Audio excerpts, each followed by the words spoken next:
Tudo bem? Seja bem-vindo a mais uma conversa aqui com grandes advogados. Hoje nós vamos receber meu querido amigo Marcelo Mazzola e aprender muito aí sobre gestão de carreira, relacionamento jurídico e vários valores que a experiência dele vai dividir com todos os nossos advogados e advogadas. Marcelinho, obrigado, meu irmão, por ter topado essa conversa. Nada, meu irmão. Sempre um prazer, uma honra conversar com você. Conta em primeiro lugar aí, Marcelo, dá um apanhado geral.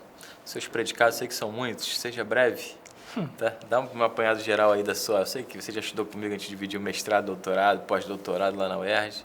Mas conta um pouquinho da sua trajetória na advocacia também, brevemente. Assim, eu dividiria em dois flancos, né? Tem a veia acadêmica e, realmente, como o Zé comentou, eu comecei tarde a vida acadêmica, né?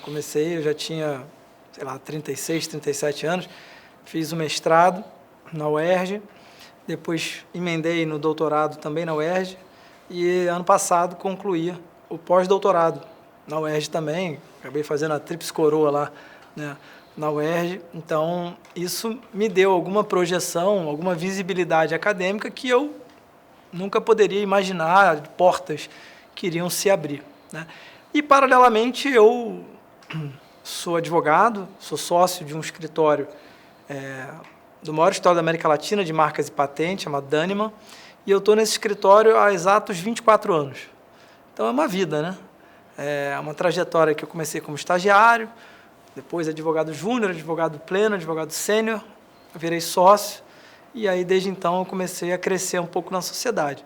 Além disso, sou professor da Escola de Magistratura do Rio de Janeiro de Processo Civil, e basicamente essas são as minhas qualificações, meus títulos que eu conquistei até aqui. Show. Então vamos conversar um pouco sobre essas duas frentes, né? Você deve ter tirado muitas conclusões em relação à sua carreira profissional. Em primeiro lugar, em relação à gestão de carreira, escolha de carreira, acabou que, eu não sei se lá no início, né, de repente na faculdade você teve esse discernimento, mas você acabou ingressando direto num grande escritório e fez uma carreira inteira nesse grande escritório. Num comparativo hoje, né, você com outros colegas, né, sua esposa mesmo também é minha colega defensora, como é que você enxerga esse comparativo de uma carreira na advocacia num grande escritório, um escritório autônomo ou mais boutique e, óbvio, os concursos públicos? Você está satisfeito com isso? O que você diria para alguém que está iniciando a trajetória?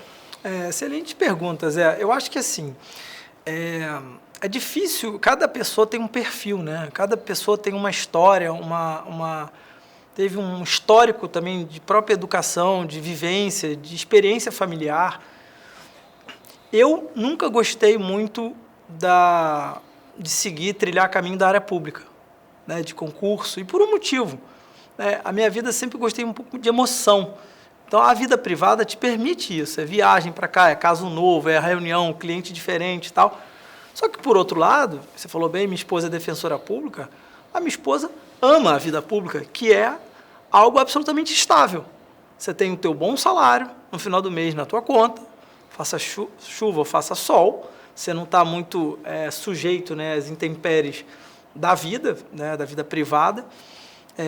Então, é um pouco do perfil. Acho que falando agora, se pudesse como casal, tivesse um mix, né, um da área privada, um da área pública, faz uma boa tabelinha. Mas o que me motivou, assim, por exemplo, não ir para a área pública ou não fazer um concurso? É que eu sempre gostei muito de advogar, desde a faculdade, passando pelos períodos de estágio, eu sempre gostei de criar teses, eu sempre gostei de receber cliente, de subir na tribuna, de fazer defesa.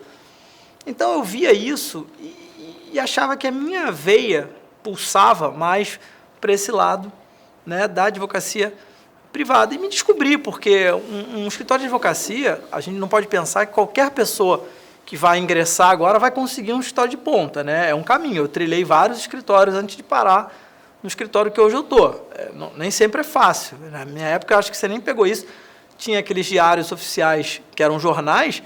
Todo dia de manhã eu lia 2h30 de diário, rabiscando no diário, e a mão ficava toda preta. Eu tinha que ir para o fórum de Bangu, fórum de Petrópolis, eu ia de ônibus. Era a minha realidade, né? Só que aí as coisas vão crescendo, você vai ganhando algum status no escritório, você vai montando uma equipe e você acaba tendo outro tipo de atividade, outras tarefas. Mas se eu pudesse dar um conselho, alguma coisa do tipo, eu falo, cara, segue o seu coração. Porque assim, não adianta você ficar pensando só na sua estabilidade se você vai ser infeliz. Não adianta você também querer fazer loucura achando que você vai ficar rico, porque se você não ganhar o dinheiro que você imagina, também você vai se frustrar. Então você tem que buscar realmente assim aquilo que te inspira, aquilo que te dá vontade de ir para o trabalho, criar uma tese nova, criar um caso novo, montar uma equipe, estruturar uma rede de apoios com parceiros, relacionamento com magistrados. Eu gosto disso. Então, daí porque foi a minha escolha. Em relação a um grande escritório, assim, né, que tem todo um plano de carreira, às vezes mais, às vezes menos claro, ou a pessoa que às vezes quer começar a advogar por si só, pega um cliente aqui, um conhecido. Você enxerga alguma forma de desenvolver um critério aí para quem está recém-formado, ou às vezes está querendo retomar a advocacia, ou está meio insatisfeito? Eu acho que bom questionamento também. Eu acho que a advocacia ela tem muitas portas, né? E cada porta com uma possibilidade. Eu tenho grandes amigos que estão fazendo hoje voos solos, estão pegando alguns casos e tocando. Eventualmente, um caso que eu não possa advogar tenha conflito ético, se for um amigo meu que eu confio e tal, eu posso eventualmente indicar. Só que é uma advocacia que você vive numa montanha-russa, né? Porque num mês pode ter muito cliente, no outro mês não. Então, você realmente está muito suscetível a essa variação financeira, né? Quando você atinge um status já assim, bastante evoluído, você pode vir a ser um consultor, e aí sim, eu acho que você pode ser consultor de alguns escritórios de advocacia, aí você pode até ter alguns contratos fixos que te deem alguma estabilidade. Mas, no início da vida profissional, se você puder entrar num escritório, a chance de você ter um potencial crescimento e uma estabilidade financeira é maior. O que eu sinto hoje em dia é que os jovens, de uma maneira geral, eles são muito ansiosos. Então, o cara entra ganhando um salário X, daqui a 6 meses ele já quer ser aumentado em R$ 1.500, ele já quer mais R$ 2.000. Por quê? Porque está passando tempo. Mas que tempo? 6 meses, 1 ano? O que você fez para ganhar mais? Né? Então, eu noto isso. E existe uma faixa salarial hoje no mercado privado, advocacia privada, que há muita rotatividade. Sim. É justamente isso, porque aquele cara, aquele menino ou menina que mora sozinho e que o dinheiro faz muita diferença naquele momento, então ele quer morar sozinho. Qualquer R$500 ele muda de escritório. E às vezes ele deixa 2, 3 anos de trajetória, de caminho, que poderiam daqui a talvez mais 2, 3 anos catapultar ele lá na frente e fazer ele dobrar, triplicar de salário. Né? Eu tive uma história real, aconteceu comigo, concreta. Eu ganhava um salário no meu escritório, que hoje eu estou, e me ofereceram 1,5 vezes o meu salário, mais 50%. Um outro escritório grande. Conversei com o meu... fazia uma diferença para mim gigante, mais 50% no salário é muito dinheiro. Naquela época, né? Eu cheguei e conversei com o meu, então, chefe, e ele falou, mas olha, a avaliação para sócio é ano que vem. Final do ano que vem. Cara, você está subindo uma montanha gigante. Você está perto do cume. Você vai pular? Eu falei, mas qual é a minha garantia que eu vou virar sócio? Ele falou, não tem garantia. Tem perspectiva. E boa. Eu falei, então eu vou topar. E aí, graças a Deus, eu apostei, porque tem o lado da aposta, apostei, e aí virando sócia, a minha vida realmente ficou muito mais de uma largueza, uma financeira. Mas, veja, teve uma aposta também. Se eu pensasse a curto prazo, talvez eu tivesse saído para aceitar os 50% a mais. Então, precisa um pouquinho de paciência às vezes também. Essa trajetória na advocacia, então, a primeira conclusão que eu chego é que estar num grande escritório te dá uma segurança também de você não precisar estar captando cliente, que é um grande problema, entre aspas, né? E também, bem ou mal, ter uma carreira clara na sua frente. Dentro desse escritório, olhando para o Mazola lá de trás, olhando para todas as experiências que já teve com advogado júnior, estagiário, o que você enxerga assim como predicados para a pessoa poder evoluir mais rapidamente, se é que isso é possível, e para ser um bom advogado? Tá, eu vou falar... Olhando de cima para baixo, tá, né? Eu vou falar fazendo uma autocrítica na minha vida, coisas que eu poderia ter feito, mas não fiz. Quando você trabalha no escritório grande, você tem que tomar um cuidado. Que os casos, eles aparecem no seu colo. Aparecem na sua mesa. Grandes clientes. Só que você tem que ter em mente que aquele cliente não é teu. Aquele cliente é do escritório. Se você sair do escritório, não sabe nem quem você é. Só que você começa a trabalhar muito e você começa a achar que você está abafando, que você tem vários clientes e tal, só que você não tem nada. Aí quando você recebe uma proposta ou tenta ir para um outro escritório, A primeira pergunta que um outro escritório vai te fazer é o seguinte: quem são seus clientes? Aconteceu comigo. Um grande escritório quis, vamos dizer assim, comprar meu passe.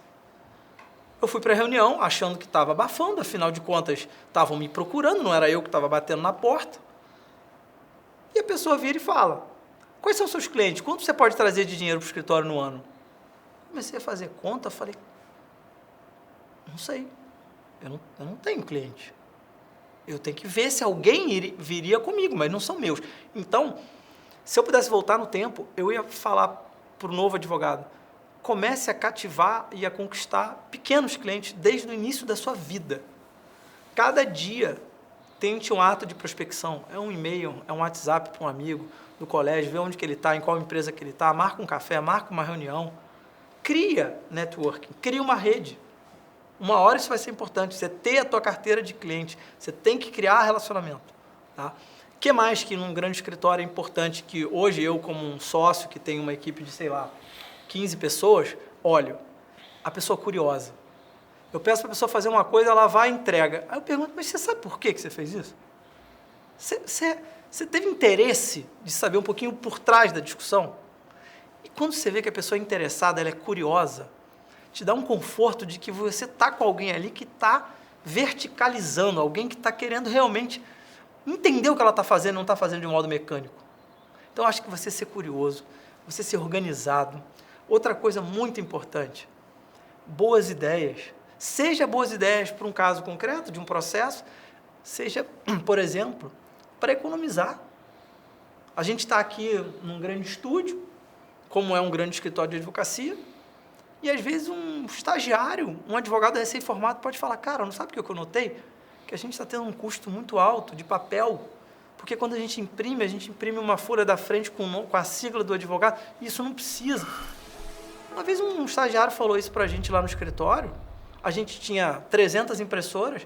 Antes de sair a impressão de cada pessoa, saiu uma folha de roxa da frente com a sigla, tipo Mazola, minha era MSM, para separar as folhas de um e de outro, né? Porque todo mundo imprimia. Sabe qual foi a economia de papel? R$500 mil no ano. Por conta de uma folha de rosto que saía em cada trabalho que era publicado, impresso, né? O estagiário deu uma ideia, quer dizer, a gente já começa a olhar esse cara com uma visão macro, de sistema. O cara engajado, engajado, o cara tá vivendo ali, respirando a empresa. Né? Otimizar, tem que protocolar prazos em tantos lugares. Peraí, por que a gente vai fazer isso? Por que a gente não faz assim, assado, tem uma organização? Isso vale muito. Em relação a... Tem outro aspecto importante também na advocacia, sobretudo de grandes escritórios, mas acho que em qualquer advocacia, né? Que é a gestão de equipe. Hoje você é líder da sua equipe, mas também já foi parte de outras equipes. E mesmo num pequeno escritório, se a gente pensar, basta ter um advogado, um estagiário para já ter um nível de gestão.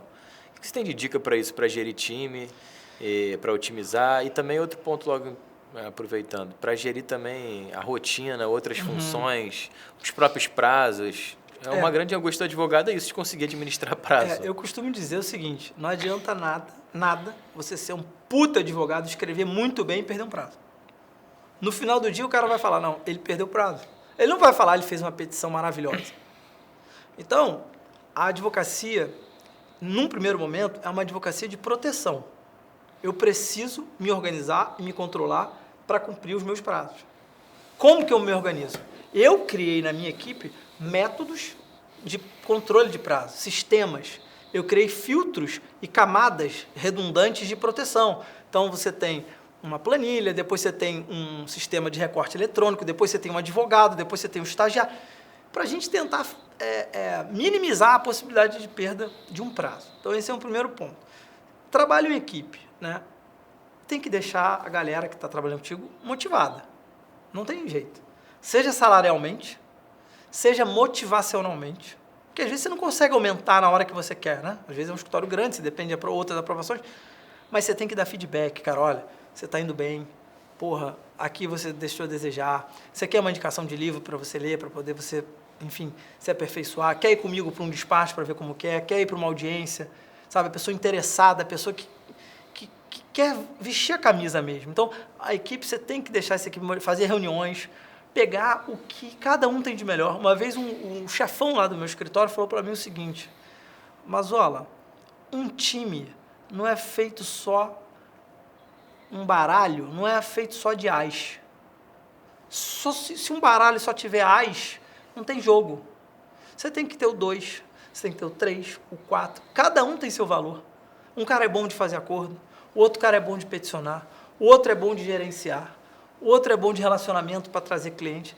Você tem que explorar o que cada um tem de melhor. Então, essa é uma tarefa do chefe de equipe. Olhar e saber botar cada um em sua posição, como uma grande orquestra. Quem faz bem, define a posição para a gente ter o melhor rendimento, a melhor eficiência, para obter aquele resultado que a gente espera. Agora, mesmo dividindo essas virtudes de um e de outro, tem que ter um certo grau de aperfeiçoamento profissional também, né? Isso acho que na advocacia é uma presente.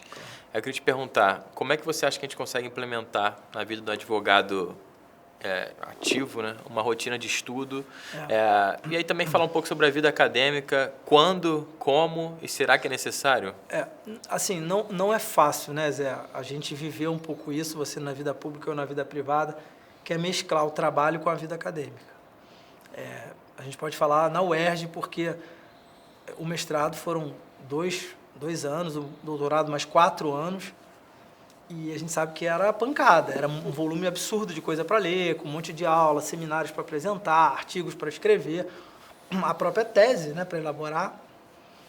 Não era fácil. Eu tive alguma facilidade do escritório em tolerar isso meu, mas eu combinei com o escritório. Eu falei, olha, a minha aula é de 7 às 9h30, 10 horas. Então, 2 dias eu vou chegar mais tarde, mas eu vou compensar saindo um pouco mais tarde. Né? Dá tempo. Você acordar mais cedo, dormir mais tarde, durante um período da sua vida, isso faz parte do jogo, não é para sempre. Eu, para a minha equipe toda, eu estimulo. Então, a Natália hoje, que é meu braço direito, ela também entrou no mestrado, concluiu o mestrado, e às vezes eu precisava dela para fazer uma audiência, ela estava no mestrado. Isso no primeiro momento me deixava, porra, que droga, ela não está aqui. Mas eu pensava, porra, mas é uma aposta que a gente está fazendo futuro, é bom de preparação, de capacitação. Porque aí você me pergunta, mas o que a vida acadêmica contribui para a vida profissional? Muita coisa. Primeiro, muitas vezes os professores das faculdades são juízes, desembargadores e ministros. Aliás, nós tivemos o mesmo orientador, né, no doutorado, que foi o ministro Fux. Então, hoje, se existe algum tipo de relacionamento, a gente deve isso ao mestrado, doutorado. Na própria UERJ, a gente tem o ministro Barroso como professor também, vários desembargadores do Tribunal de Justiça do Rio de Janeiro dão aula lá. Então, primeiro, você já cria um networking, um relacionamento que é saudável, absolutamente saudável. Você precisa despachar um caso, você já chega com um cartão de visita sabendo que você é uma pessoa séria, um estudante, né? Ou às vezes um professor já. Então, esse é o primeiro ponto. O segundo ponto é que quanto mais você lê e mais você estuda, você tem uma caixa de ferramenta mais apurada. Então, o cara vem com um abacaxi para você, um caso super complicado, aí você abre a tua caixa, como você está estudando, a tua caixa é pelo menos 3, 4 vezes maior do que de uma pessoa que não tem essa bagagem acadêmica. Então, você fala, peraí, tive uma ideia, vamos fazer um instituto de resolução de demandas repetitivas. Aí a pessoa já fica te olhando, o que esse cara está falando? Não, vamos fazer um incidente de assunção de competência. Não, já tive uma ideia, vamos deslocar a competência. Você consegue pensar fora da caixa. Porque você tem tanta ferramenta, tanta bagagem, tanto conhecimento, que você, na prática, acaba tirando da cartola algo que poucas pessoas pensariam. Eu vejo isso no meu lado profissional de forma muito flagrante. Tive situações em que eu tive que criar soluções para viabilizar bons resultados. E se eu fosse seguir o trivial ali, né, o by the book, certamente o desfecho teria sido outro. Então, a parte acadêmica agrega, adiciona, potencializa a tua atuação profissional. Você sente que isso também te abre portas junto ao judiciário, pelo menos dá uma credibilidade maior? E como que o advogado pode aproveitar essa parte acadêmica ou eventualmente um livro que publicou, às vezes até uma obra coletiva para poder, pelo menos, dar uma melhor imagem para o judiciário? Eu acho que, assim, cada vez que você contribui colocando aí vamos chamar assim, um tijolinho no muro da ciência processual, fazendo um artigo, escrevendo um livro, é algo que é um legado, você deixa isso. Né? Alguém pode vir amanhã e te citar. E a gente que tem essa veia acadêmica, a gente sabe, é muito legal quando uma decisão judicial te cita. né? Algum ministro, algum desembargador, algum juiz, que é reconhecimento do seu trabalho. Então, a gente sabe disso. Então, eu acho que mesmo as pessoas que estão começando a vida acadêmica, se puderem escrever artigos em blogs, se puderem escrever algum tipo de coisa para se mostrar minimamente, né? Eu acho importante, eu acho interessante, mas tanto que seja um trabalho sério, não aquele artigo de dois, três parágrafos, o cara falando óbvio, né? Transcrevendo um artigo de lei. Não, mas se você puder desenvolver alguma coisa, pede ajuda a uma pessoa que tem um pouco mais de experiência, faz em coautoria.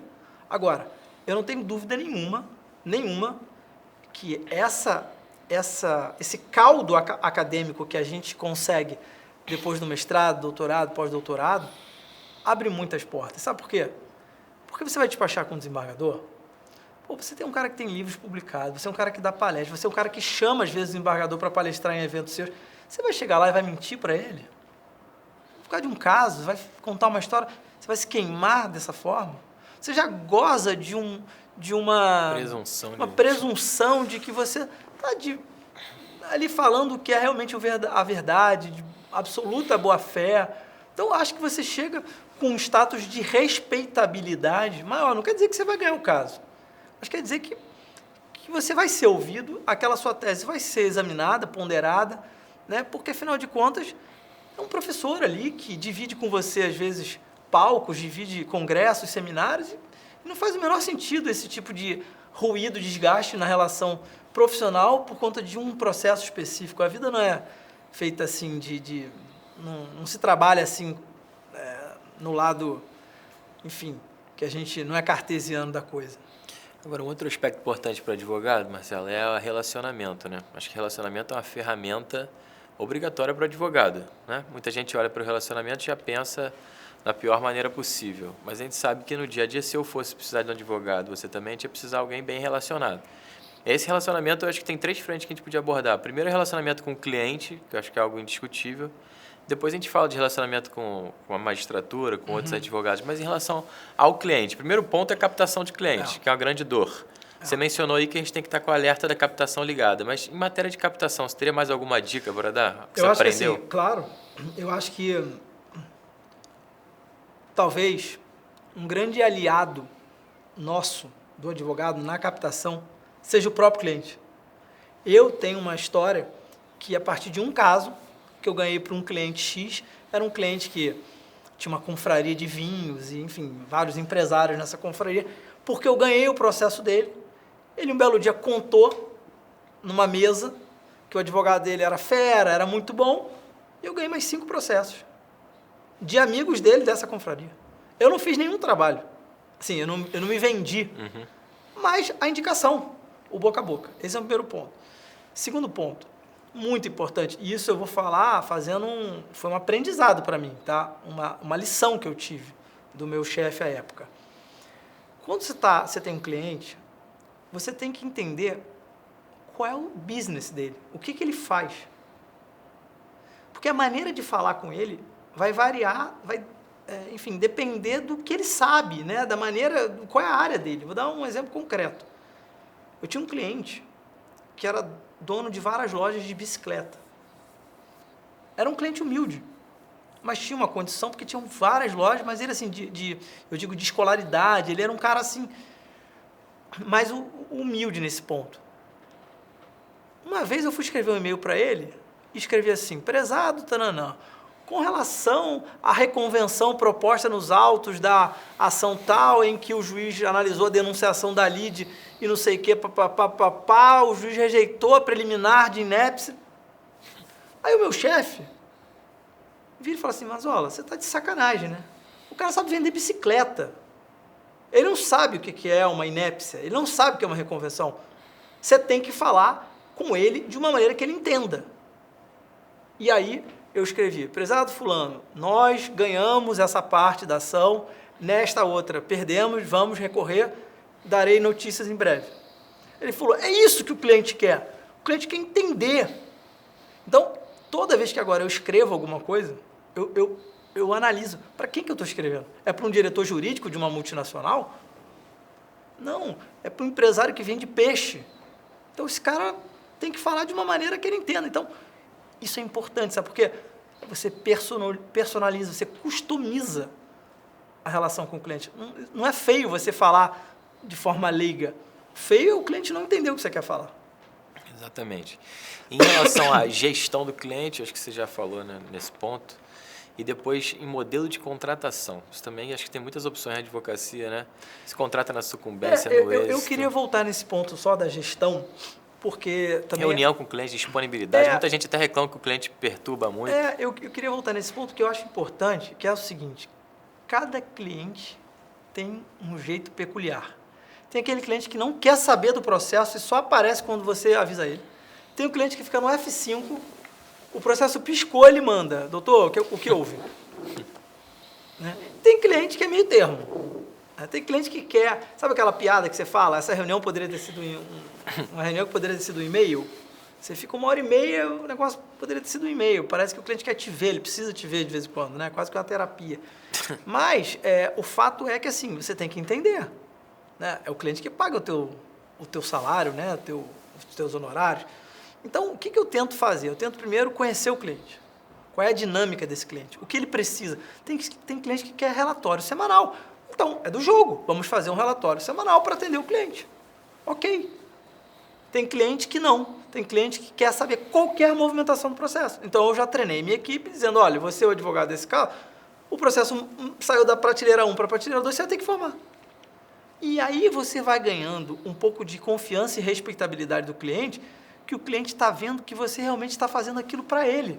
Que às vezes não é o seu padrão, mas você está atendendo o pedido dele. E ele se sente confiança, porque às vezes ele tem que reportar a um outro país, ele tem que reportar ao chefe dele, e aquele é o modelo interno que eles fazem. Então, entender qual é a dinâmica do cliente. Né? Segundo ponto, tem cliente que adora ir despachar junto com o advogado. Posso ir, parece que é quase uma coisa, quer ver o juiz, a cara do juiz. É mesmo? E vai junto? Muitas vezes, pergunto ao juiz antes. Falo, excelência, o cliente tal tem algum problema? Porque a pior coisa é o juiz te dar lá um passafora com o teu cliente na sala. Né? Então, eu tenho esse cuidado de saber e tal, de perguntar. Mas eu acho que a grande, se eu pudesse dar assim, uma contribuição, a grande questão é você ter o feedback do cliente. Falar, de vez em quando, ligar, cara, tá tudo bem, tá sentindo falta de alguma coisa da nossa parte aqui, a gente pode melhorar em algum ponto e tal. E aí, cara, como num processo de relacionamento mesmo, né, de aprendizado, sabe? O que a gente pode evoluir? E aí você vai encaixando, o cliente vai te passando mais processo, aí sai de uma empresa, vai para outra, te indica. Isso também já aconteceu muito comigo. Um cliente era de uma empresa, gostava do trabalho, foi para outra. Quando foi para outra, ele falou, eu quero trabalhar com Mazola. Então, eu não fiz nenhum trabalho de captação. Eu ganhei uma empresa porque eu fiz um bom trabalho na outra. Isso acontece também. Em relação a essa contratação, que modelos que você acha mais funcionais, menos funcionais? Pois isso varia muito, Zé, porque tem cliente, por exemplo, clientes estrangeiros, eles preferem um modelo prolabore e êxito. Eu quero um valor de entrada e um êxito se você ganhar a ação. Tem clientes que querem pagar por mês. Todo mês eu quero pagar um valor. Tem clientes que fazem de modo semestral. Né? Para mim, sendo bem sincero, não importa muito. Eu só vou pegar o caso no êxito se eu estudar e achar, né, obviamente, que tem chance de ganhar o caso. Mas para mim não importa muito o modelo em si. Importa, sabe aquela história onde pinga não seca? Né? Então, se você fizer um orçamento que te atenda às suas despesas mínimas e que aquela coisa vai girar, se você tiver um conforto de fluxo de caixa, você puder autorizar esse parcelamento e não for ruim e for bom para o cliente, é do jogo, vida que segue. Agora, o que eu mais gosto, né, é emplacar bons orçamentos. E aí também acho que a gente pode dar talvez uma dica para o advogado, né? O cliente, quando ele chega com um caso, se ele chegar perdendo o caso, ele diz que o caso dele é o mais importante da vida. Só quando você ganha o caso, ele vira e fala, doutor, mas não era tão difícil assim, né? Porque... Então, tem um lado assim que é esquisito às vezes, né? Então, o que eu faço? O cliente chegou numa situação vamos dizer assim, de sofrência, estou desesperado e tal. Desfavorável. É a hora de você cobrar bem. Porque o cara está precisando de você, está agoniado, você vai ter que estudar rápido, é urgente. Então, é a hora de emplacar um bom orçamento. É diferente do cliente que chega te fazendo uma consulta, se é possível entrar com uma ação judicial. Aí você vai mandar um orçamento, mas você sabe que ele não está desesperado. Então, o advogado tem que ter uma sensibilidade, até na hora de mandar o orçamento, saber o momento do cliente. Não é se aproveitar da fraqueza do cliente, mas é entender que se o cara está desesperado, ele vai te demandar muito mais. Vai te ligar de noite, vai querer que trabalhe de madrugada, vai querer amanhã de manhã revisar a petição, ele vai querer o resultado, ele vai te cobrar. Então, isso que eu sempre falo para os meus advogados e falo, olha, antes de mandarem uma proposta, analisem qual é o momento do cliente, quem é o cliente, o que está em disputa, o que está em jogo.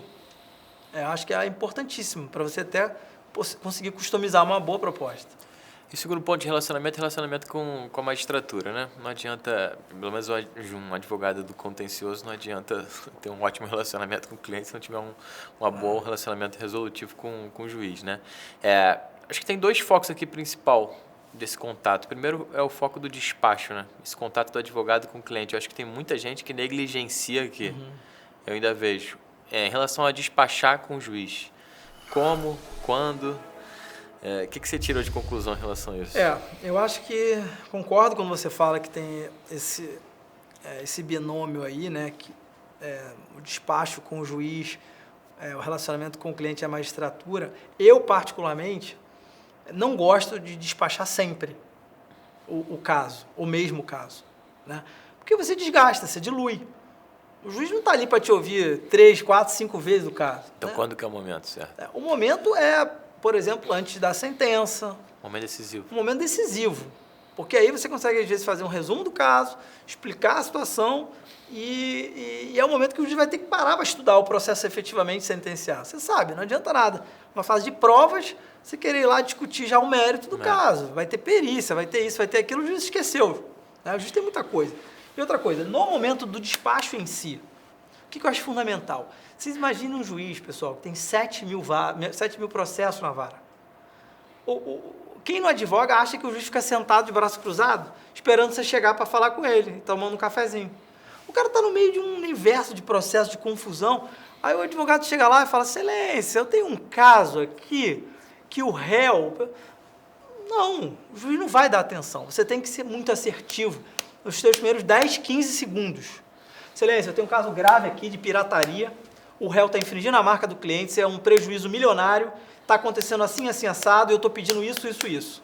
Excelência, aqui é um caso de cirurgia médica, o paciente está internado, ou vai ser internado, o plano negou. Excelência, aqui é um caso societário, tem uma assembleia acontecendo, tem um sócio dilapidando o patrimônio da empresa. Você tem que olhar para o juiz e para dentro no sentido de... Há uma situação grave, eu só estou batendo aqui na tua porta porque é relevante, eu preciso da intervenção do judiciário, os fatos são esses, os fundamentos são esses e meu pedido é esse.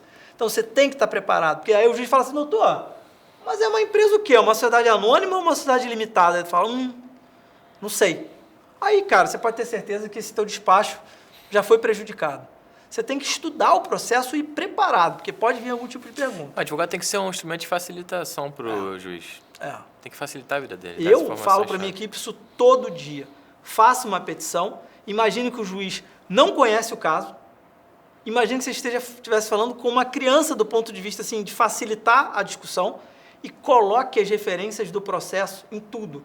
Excelência, o processo está em fase de cumprimento de sentença, a sentença fez isso, folhas 84, o tribunal confirmou, folha 70, e agora a gente está executando o valor de X. Esse valor de X está demonstrado na planilha agora, DOC 1. Portanto, eu quero, conforme artigo tal, a intimação do réu para pagar em 15 dias sob pena de multa. Acabou, o juiz vai olhar a petição e falar, caraca, a sentença está de folhas tal, realmente o acórdão está de folhas tal, ele vai olhar rápido, tá, defiro, intime-se o réu para pagar. É diferente de você fazer uma petição dizendo que o réu ainda não pagou, o réu precisa pagar porque você ganhou o processo. Mas conta a história, começo, meio e fim. Explica que fase que está o processo, coloca as referências dos autos, onde o juiz vai achar aquele documento que você está fazendo referência. Facilita a vida do juiz. Você acha que tem diferença nesse despacho, essa relação com o juiz de primeiro grau, com o desembargador de segundo grau, ministro, eventualmente? Isso é uma coisa muito curiosa, eu diria, né? A minha percepção, posso estar errado, tá? Mas a minha percepção é que quanto mais você sobe no judiciário, você é melhor tratado nos despachos. Às vezes o juiz de primeiro grau está aquela confusão, 1 milhão de coisas, doutor, não vai receber não sei o quê. Num desembargador, você já marca um horário. No ministro, que às vezes você tem que ir para o STJ, para o STF, não só marca o horário, mas chega, tem um cafezinho, né, uma antessala, você recebe e tal, tem uma cordialidade, uma liturgia, ainda que você tenha que falar em 3, 5 minutos. Mas eu acho que assim, o advogado, seja para o juiz, seja para o desembargador, seja para o ministro, ele tem que saber ser sucinto. Sucinto e objetivo. O ministro não vai ficar mais de 5 minutos te ouvindo sobre o caso. Não vai ficar. Porque se o caso for muito grande, uma vez eu ouvi uma frase de um desembargador amigo nosso, no tribunal, falou o seguinte, deram 5 minutos para ele dar a palestra. E ele falou, e aí o outro professor falou que 5 minutos não dava, era muito pouco tempo. Aí esse desembargador vira e fala assim, cara, se você não consegue passar um recado em 5 minutos, é porque você não tem um recado. Porque realmente, se você não consegue explicar o caso em 5 minutos, ao menos a essência do caso, é porque possivelmente o caso vai entrar numa vala comum aí vai ficar para as calendas gregas. Então você tem que ser assertivo, objetivo, destrinchar bem o caso, fazer um memorialzinho, que é um resumo, né, do caso. Sempre, em qualquer despacho, eu levo um memorial, porque não adianta você falar, bateu a porta, o juiz fala assim para a assessora, o que ele falou mesmo do negócio lá? Tem que levar o papel, deixa lá uma folhinha, 2 folhinhas no máximo, com um resumo do que você falou para o juiz refrescar a memória e poder se guiar o ministro, o desembargador. Então, acho que são estratégias que são fundamentais na vida do advogado. Tá. Além desse momento de informação do juiz, que é o despacho, tem outro momento que eu acho que é fundamental para o advogado, muitos advogados ficam inseguros, a gente pode chamar assim de litigância oral, né? Acho que é audiência e sustentação oral. Como é que você acha que é a melhor postura na audiência, a melhor forma de se preparar para a audiência e para a sustentação, a melhor forma de sustentar oralmente, quando sustentar? Olha, Zé, eu acho que qualquer advogado, por mais tarimbado que seja, experiente, falar que não tem um friozinho na barriga na sustentação oral, está mentindo.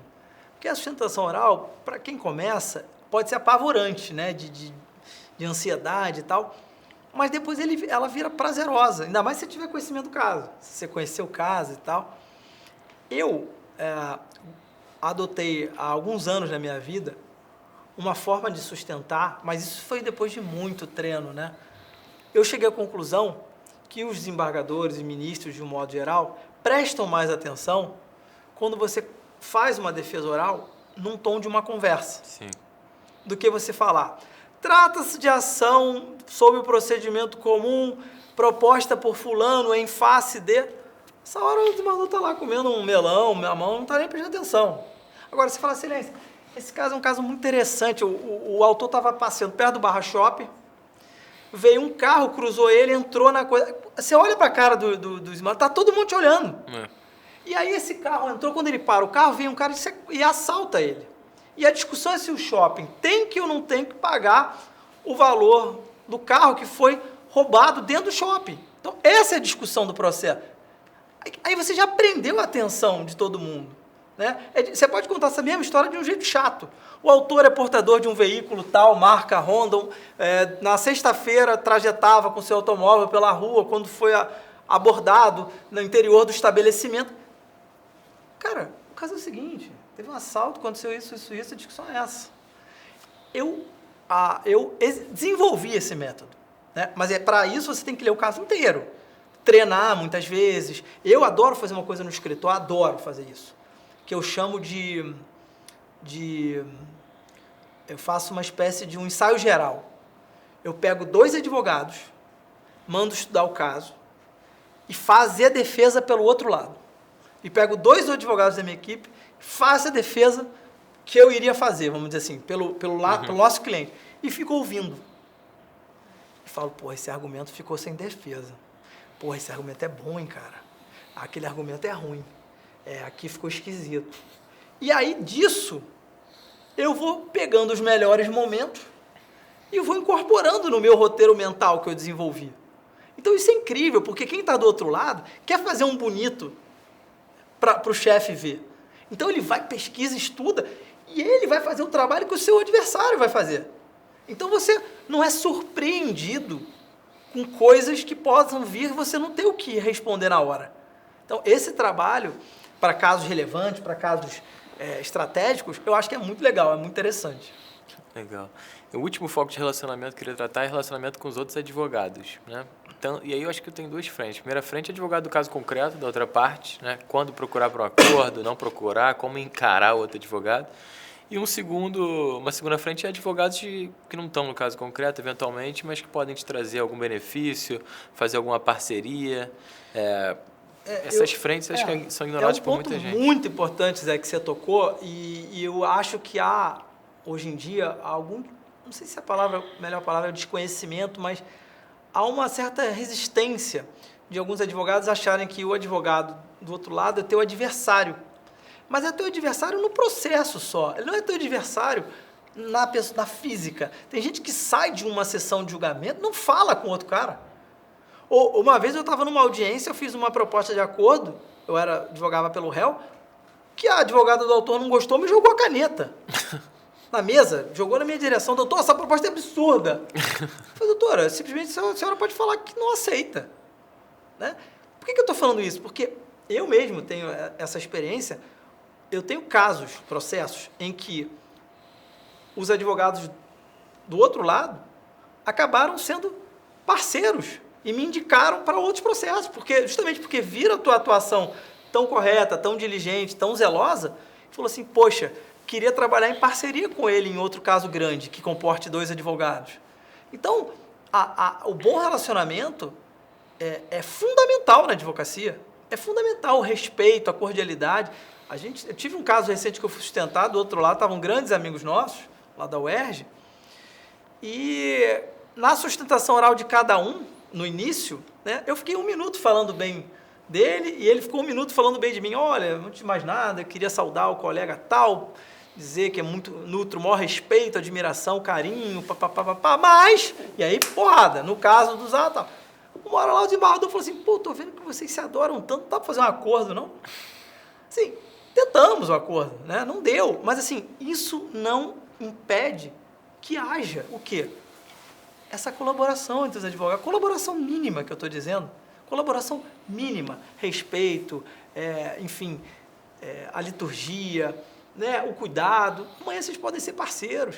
E mais, mesmo que não forem, é parte do jogo. O advogado está fazendo o trabalho dele, não está te xingando. Né? Eu acho isso péssimo, quem leva para o pessoal algum tipo de coisa. E, para fechar o ponto da sua pergunta, a relação com os outros advogados. Eu acho que pessoas que se relacionam acabam tendo chance de prospectar clientes. Porque, por exemplo, eu te falo, eu trabalho muito na área de marcas e patentes. Você está numa festa, você está num lugar, surge um tema, o nego fala, pô, e quem que é o advogado aí de marcas e patentes? Tem lá uma Mazola. Então, isso também ajuda. Agora, se você é uma pessoa que não circula muito, se é uma pessoa que trata mal as pessoas, uma pessoa, enfim, que não tem uma agenda positiva, tem um viés assim esquisito, talvez você não vai ter essa prospecção espontânea, que é fundamental na nossa vida, entendeu? Então, cara, cultivar as amizades, cultivar os relacionamentos, eu acho que é um segredo e algo que deve se fazer no automático, praticamente. Perfeito, meu irmão Marcelo. Obrigado, meu amigo. Verdadeira aula aí sobre carreira na advocacia. Alegria minha. Sempre bom te receber aqui no Instituto, as portas estão abertas. Obrigado, cara. Obrigado, meu irmão.